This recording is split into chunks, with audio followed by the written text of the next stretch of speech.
সকালে জলসা, সকালে জলসা।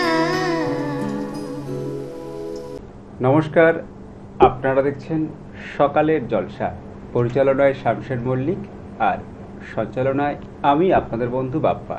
আর চ্যানেল ভিশনের সকালের জলসা অনুষ্ঠানে আমরা পেয়ে গেছি একজন সঙ্গীত শিল্পী বন্ধুকে। তার সাথে পরিচয় করে নেব। কি নাম তোমার? আমার নাম কাজল ঘোষ। আচ্ছা, এবং ঐশীও বটে। হ্যাঁ, এবং ঐশী নামে তোমাকে অনেকেই চেনে।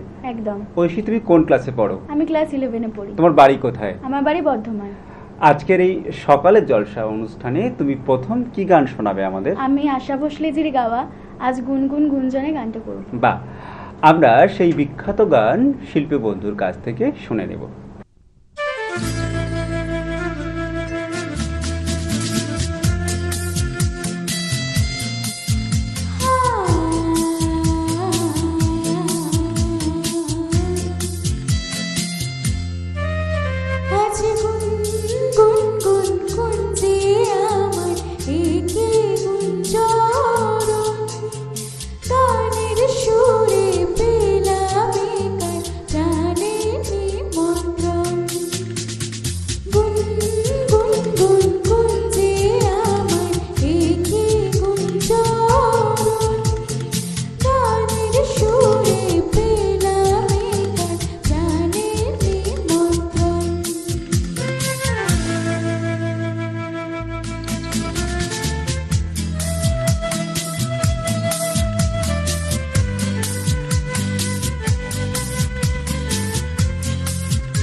আমরা প্রথম গান শুনলাম ঐশীর কণ্ঠে।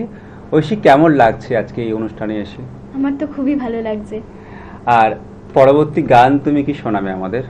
পরবর্তী গান আমি একটি হিন্দি গান করব, গজব কাহে দিন। সেই বিখ্যাত গান আমরা ঐশীর কাছ থেকে শুনে নেব।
देख लो हमको करीब से, आज हम मिले हैं नसीब से।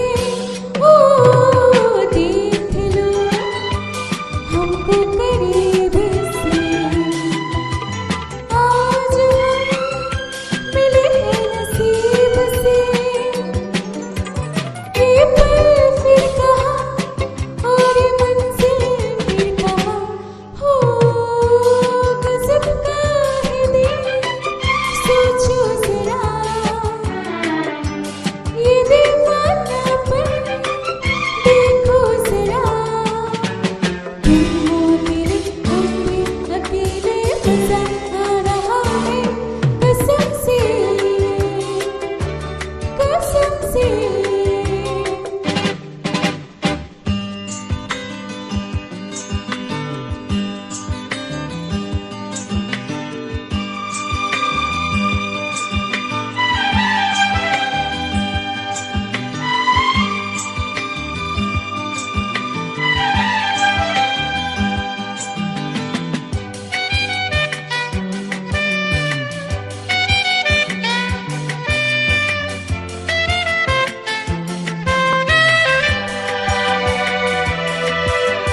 क्या कहो मेरा जो हाल है, रात दिन तुम्हारा ख्याल है। ओ क्या कहो मेरा जो हाल है, रात दिन तुम्हारा ख्याल है। फिर भी जान जा तुम कहाँ और हम कहाँ, हो गज़ब का है दिल, सोचो ज़रा ये दीवानापन, देखो ज़रा तुम हो मेरे हम भी अकेले, मज़ा आ रहा है कसम से, कसम से।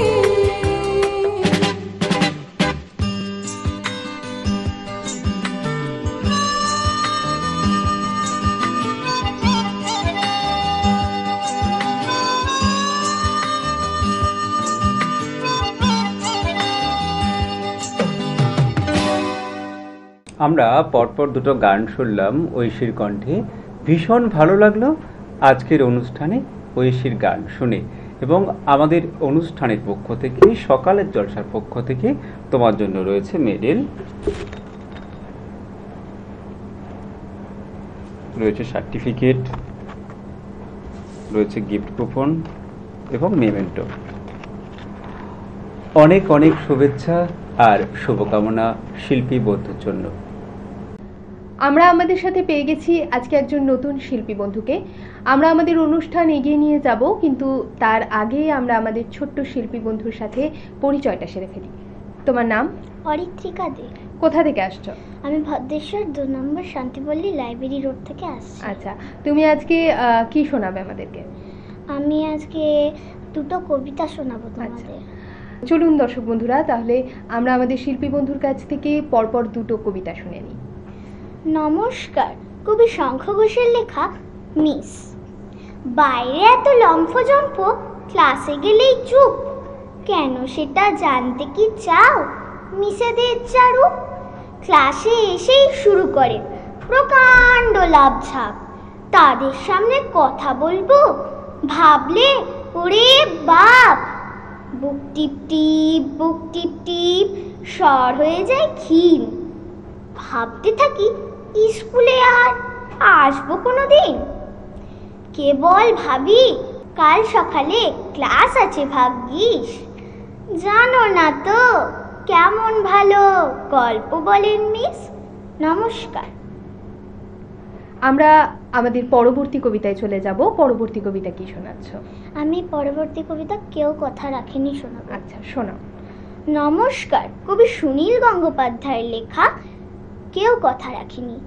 কেউ কথা রাখেনি, 33 বছর কাটলো, কেউ কথা রাখেনি।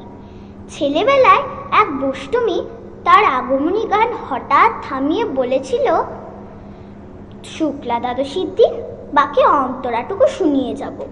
তারপর কত চন্দ্রভোগ আমাবস্যা এসে চলে গেল, সেই বষ্টমী আর এলো না।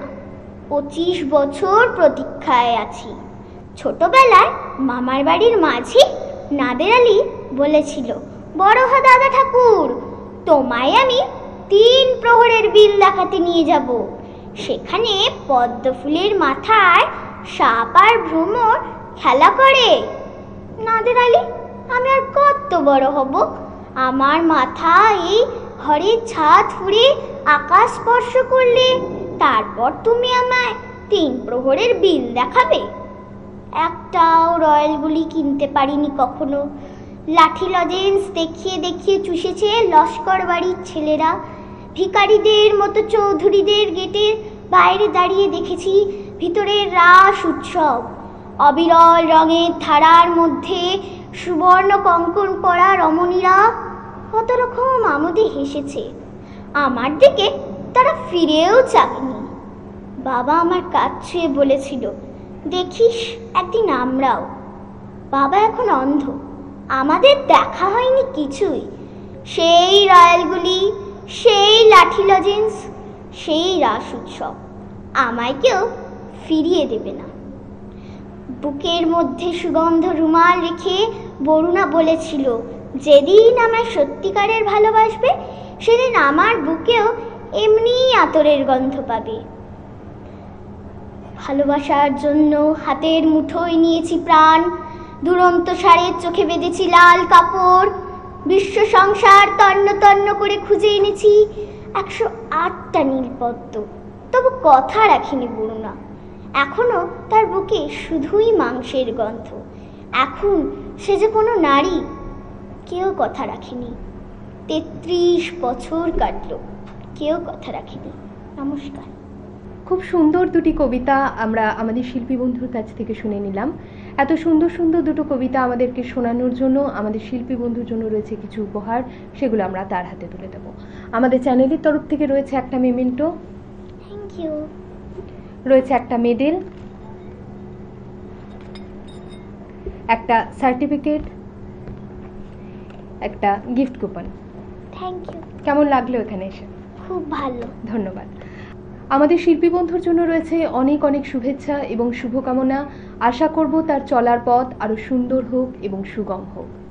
সকালে জলসা আমি ছেড়েই দিতে রাজি আছি সুসভ্যতার আলো। আপনারা দেখছেন চ্যানেল ভিশন নিবেদিত শামসের মল্লিক পরিচালিত সেই আপনার আমার নিত্যদিনের সুরের অনুষ্ঠান তাই সকালের জলসা। শিশিরে শিশিরে শারদ আকাশে ভোরের আগমনে।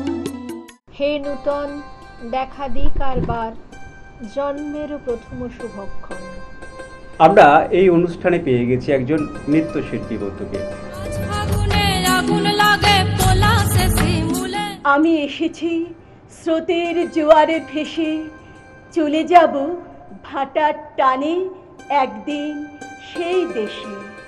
উড়িয়ে দিলাম সব পাখিদের, উড়িয়ে দিলাম সব পাখিদের, উড়ান দিলাম ডানায়, চাঁদের মতো দুধের বাটি ভরা কানায় কানায়। অপূর্ব অসাধারণ একটি মুহূর্তের সাক্ষী আমরা থাকতে পারলাম, ভীষণ ভালো লাগলো। তেমনি জানতে জানতে ফুরায় যেন সকল জানা। দেখতে থাকুন সকালের জলসা। নমস্কার। সকালে জলসা। আমরা এই অনুষ্ঠানে পেয়ে গেছি দুজন শিল্পী বন্ধুকে। আমরা তাদের সাথে পরিচয় করে নেব। আপনার নাম? আমার নাম ভাস্বতী সেনগুপ্তা। আপনি কোথা থেকে আসছেন? আমি আসছি টালিগঞ্জ থেকে। দাদা আপনার নাম? আমার নাম অরুণ কিশোর চক্রবর্তী, আমিও টালিগঞ্জ থেকে আসছি। আজ এই অনুষ্ঠানে আপনাদের কণ্ঠে আমরা শ্রুতি নাটক শুনবো, তাই তো? আমরা চলে যাব সেই শ্রুতি নাটকে। নমস্কার। শ্রুতি নাটক শাশুড়ি জিন্দাবাদ, লেখা ভাস্বতী সেনগুপ্তা, পরিচালনা ভাস্বতী সেনগুপ্তা, অভিনয় অরুণ কিশোর চক্রবর্তী এবং ভাস্বতী সেনগুপ্তা, এখানে জামাই চরিত্রে অভিনয় করবেন অরুণ কিশোর চক্রবর্তী এবং শাশুড়ি চরিত্রে অভিনয় করব আমি, ভাস্বতী সেনগুপ্তা। আগে মা ডেকেছিলেন? হ্যাঁ বাবা, বসো। বলছিলাম যে বাবা, এবারের অনুষ্ঠানে তুমি কি উপহার চাও? এবার একটু আগের থেকে বলো বাবা। আসলে বাবা, আগের বারে আমাদের অনেক হ্যাপা হয়েছিল তো, তাই এবার আর অমন হ্যাপায় ফেলো না বাবা। এই বুড়ো বয়সে অত খাটাখাটনি কি পোষাবে? এই বয়সে এত উটকো ঝঞ্ঝাট কার এসব ভালো লাগে বলো বাবা? আগে মানে অনুষ্ঠান, উপহার, উটকো ঝঞ্ঝাট এসব কি বলছেন মা? ওই যে সেদিন সদর দরজার সামনে দাঁড়িয়ে চিল্লিয়ে চিল্লিয়ে বলছিলে আমার মেয়েকে নিয়ে তোমার নাকি অনেক হ্যাপা আর সংসার করা যাচ্ছে না, তাই পরের বার এলে মেয়েকে রেখে যাবে না। কানে এলো কথাগুলো, তাই বললাম বাবা আগের থেকে বলে দিও, মেয়েকে রেখে যেদিন যাবে সেদিন তোমায় কি দিয়ে আমরা বিদায় করব। মুক্তি আর কি। কিছু বললে বাবা? না না মা, কিছু বলিনি তো বাবা। এবার একটু হিসেবে আসা যাক। কিসের হিসেব মা? শোনো বাবা, বিয়ের সময় তোমাকে যখন জিজ্ঞেস করেছিলাম বিয়েতে কি চাই তোমার, তুমি বলেছিলে আমাকে আপনি শুধু টর দেবেন মা, মানে ওই রেফ্রিজারেটর, জেনারেটর, স্কুটার, কম্পিউটার, যা যা আপনার মন চায় মা। শোনো বাবা, এবারে কিন্তু ক্যালকুলেটরে সব যোগ হবে। সেদিন কত টাকা টর তোমাকে বিয়েতে যৌতুক দিয়েছিলাম। এসব কি আর প্রয়োজন আছে মা? আছে বই কি বাবা, বিলক্ষণ আছে। মেয়েকেই যখন তুমি রেখে যাবে তখন মেয়ের সাথে আর কি কি তোমায় দিয়েছিলাম সেসব দেখে নিতে হবে। একটা কথা বলবো মামা? বলে ফেলো, তোমার কথা শুনবো বলেই তো তোমাকে ডেকেছি আজ। আগে বলছিলাম যে যদি কিছু মনে না করেন একটা কথা বলি আপনাকে মা।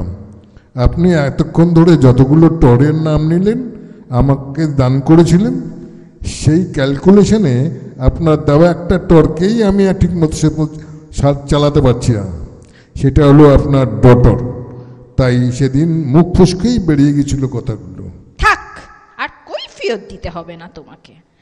বলছি শোনো, একটু কাছে এসো। আরো আরো কাছে? হ্যাঁ, ইট ডাজন্ট ম্যাটার, কাছে এসো। কিছু বেটার আইডিয়া মাথা থেকে এই মাত্র বেরোলো, এসব সচরাচর বেরোয় না। এই এলুম, এবার বলেন। শোনো বাবা, যা আইডিয়া দেব তাতে আমার ডটার একদম কোল্ড ওয়াটারের মতন ঠান্ডা হয়ে যাবে। মা, একেবারে কোল্ড ওয়াটার? চেঁচিও না, আস্তে আস্তে কথা বলো। এবার বলি শোনো, একটা মতলব পেয়েছে মাথায়, যাকে বলে তোমার বউ পাল্টানোর মতলব। বউ পাল্টানো? আগে এ তো আমার বহুদিনের স্বাদ মা, তবে সেটা আপনি জানলেন কি করে? আহা, আস্তে আস্তে কথা বলো। স্কুলে ছাত্রদের জোরে জোরে বই পড়িয়ে যা সুন্দর একখানা কণ্ঠ বানিয়েছো বাবা, বলি একটু আস্তে কথা বলা যায় না কো? আচ্ছা আচ্ছা মা, এই আমি মুখ আঙ্গুল দিলাম, এবার আপনি বলুন। শোনো, সেবার যখন পুচকি এসেছিল তখন তোমার শ্বশুরের চাপে আমি ওকে বারবার চাপ দিচ্ছিলাম। কোথায়? তোমার মাথায়, কথার মাঝখানে আবার কথা। আগে এই এই এই আমি মুখ বদলান করলাম, ব্যাস আর একটাও শব্দ বের হবে না। বলি তোমাদের বিয়ের ক বছর হতে চললো বাবা? কি হলো কি বাপু, একেবারে বোবা হয়ে গেলে নাকি? আগে মা, আমি ভাবলাম আবার মুখ দিয়ে শব্দ বের করলে যদি আপনি রাগ করেন। আসলে রাগটা তো আপনার আর আপনার মেয়ের সমান। কি বললে? যেমন ও কিছু না, আগে বলছিলাম যে সামনের মাসে 6 বছর হবে। তা তোমার শ্বশুর মশাই আমার কাছে জানতে চেয়েছিলেন আমরা নাতি নাতনির মুখ দেখব কবে। তাই আপনার মেয়ে কদিন ধরে? কদিন ধরে কি? উফ, বলতে বলতে থেমে যাও কেন বাপু? ও কিছু নয়, আপনি বলুন। ও কিছু নয়, ও কিছু নয় বলে বলে তো অনেকক্ষণ ধরে এই বিড়বিড় করছো বাবা, আমি দেখতে পাচ্ছি তা সচক্ষে। রাগ করবেন না মা, আপনি বলুন। বলছি তোমার কানটা এদিকে আনো। আগে কানটা কানটা আনো এদিকে। বলুন মা। যতবার মেয়ে উঠলে উঠবে তুমি নেমে পড়বে। কি বলছেন মা? আগে কিছুই তো বুঝলাম না। বোঝো বোঝো, যতবার মেয়ে উঠলে উঠবে তুমি নেমে পড়বে। শোনো বাবা, নাতি নাতনি দেখার তাড়াহুড়ো যেমন আমাদের আছে, আমার মেয়েরও তো মনে মনে স্বাদ আছে মা হওয়ার। আহা, লজ্জা পেও না। আমার কথাগুলো এবার তুমি তোমার কান দিয়ে মাথায় ঢোকাও। এই মা হওয়ার স্বাদটাকে অস্ত্র বানিয়ে তুমি আমার মেয়েকে, মানে আমার ডটারকে, তোমার মনের মতন করে এ জন্মের মতো চালিয়ে নিতে পারবে। আর একবার যদি বাপু একটা নাতি কিংবা নাতনি হয়ে যায়, তাহলে কোন মেয়ে নিজের সন্তানের বাপের কথা না শুনে রেহাই পায় বলো দিকি? আচ্ছা আচ্ছা, এবার বুঝলাম। এবার বুঝেছো? বলি কান দিয়ে মাথায় ঢুকলো বুদ্ধিটা? আপনাকে একটিবার প্রণাম করবো মা? আবার প্রণাম কেন? আপনি যে এত বুদ্ধিমতী তা আগে জানতাম না তো। এ বুদ্ধি আমার নয় বাবা, তোমার শ্বশুর মশাইয়ের অনেক বছর আগেকার বুদ্ধি। সেই সময়ও ফল দিয়েছিল যখন আমি প্রথম বউ হয়ে বাড়িতে আসি। তার মানে মা, আপনিও প্রথম প্রথম এই চণ্ডালিকার মতো রাগ নিয়ে বাবার সঙ্গে সংসার শুরু করেন, আর আপনার সেই রাগকে জল বানাবার বাবার এই মারণাস্ত্রে, এটা আপনাদের পারিবারিক নিয়ম? কি বললে?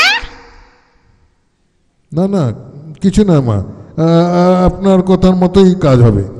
আজ তবে আসি। এসো। আর শোনো, বুদ্ধিটা কাজে লাগলো কিনা, মানে ফল দিল কিনা আগের মতো, সেটা জানিও বাবা। আগে হ্যাঁ, জানাবো, নিশ্চয়ই জানাবো। ভীষণ ভালো লাগলো আপনাদের কণ্ঠে সতী নাটক শুনে। আমাদের অনুষ্ঠানের পক্ষ থেকে আপনাদের জন্য রয়েছে সার্টিফিকেট আর রয়েছে মেমেন্টো। অনেক অনেক শুভেচ্ছা আর শুভকামনা আমাদের সকালের জলসার পক্ষ থেকে। সকালে জলসা, সকালে জলসা।